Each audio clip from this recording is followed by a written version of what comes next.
For so many in the Northern Rivers, life will never be the same again.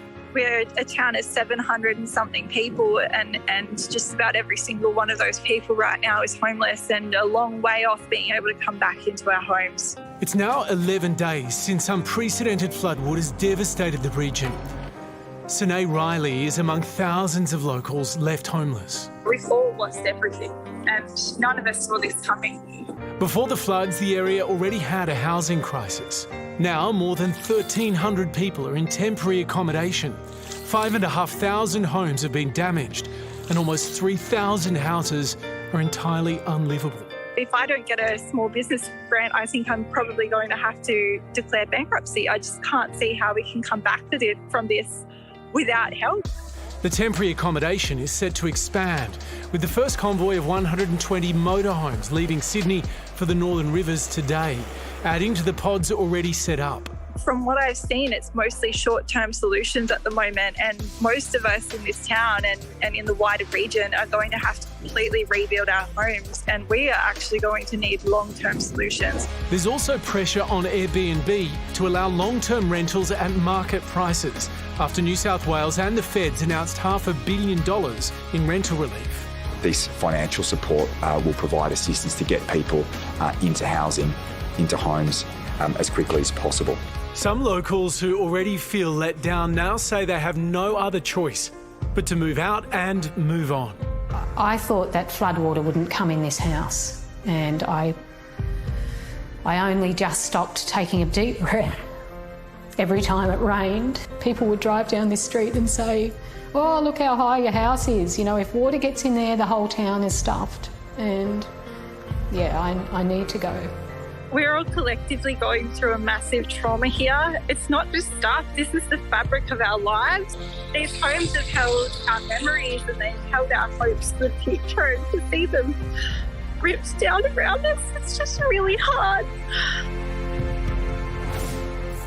Lisa Wilkinson joins us from Lismore. Lise, gosh, some of those images, they're just so heartbreaking, so unfathomable in a way, but seeing's different to being there as well. You've seen the homelessness situation firsthand. How bad is it?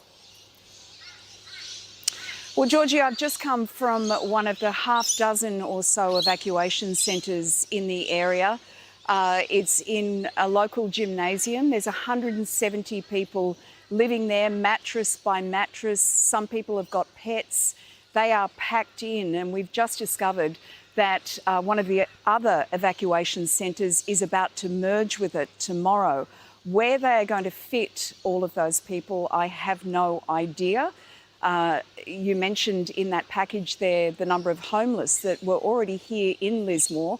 Many of them are in those evacuation centres. There's people with mental health issues. The trauma here is enormous, and there is just not enough accommodation for those who need it. And can I just say, I just heard that number of 1,300 in temporary accommodation. That just scratches the surface.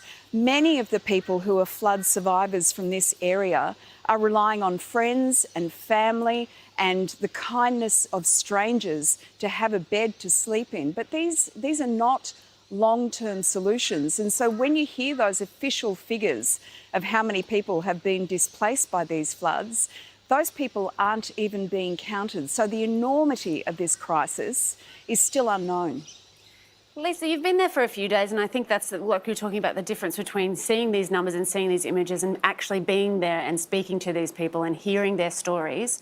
After doing that for a few days, is there anything that's been standing out for you after speaking to people there? Oh, so many things, Celia.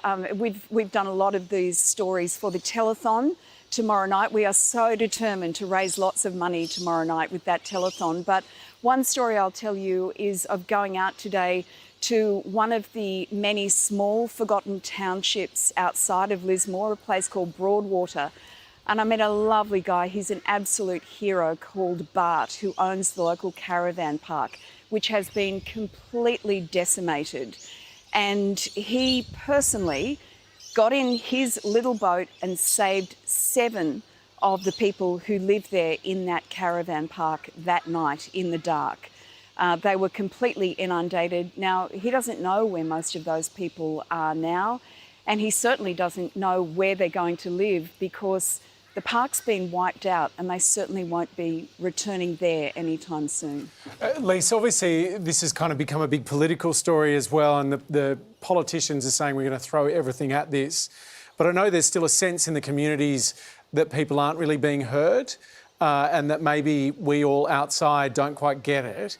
Is it clear to you what people need most right now? Well, this is just the very beginning of this. We're 11 days in, Hamish, and this has only just begun for the entire region. What locals are telling me they want more than anything else is for Australia to not forget them. They need help, and they're going to need it on a very long-term, multi-layered basis. They want Australia to know what happened here. They want to understand what happened here. They want to know why the flood mitigation plans weren't followed. They want to know why help didn't come for the best part of a week. But more than anything, they want Australia to not forget them. Help is here, but right now it is not enough. With what you're doing right now, Lise, we will not forget them. Keep up the great work and buy that legend Bart a beer for us. Thank you so much. Thanks, guys. Thanks, Lise. And of course, Lise will be filing those stories for the telethon over the weekend, also putting together a report for the Sunday Project. So many really important, I think, stories and voices still haven't been heard as much as you may have seen of this so far. That's the scale of it. Yeah, it is enormous. Yeah.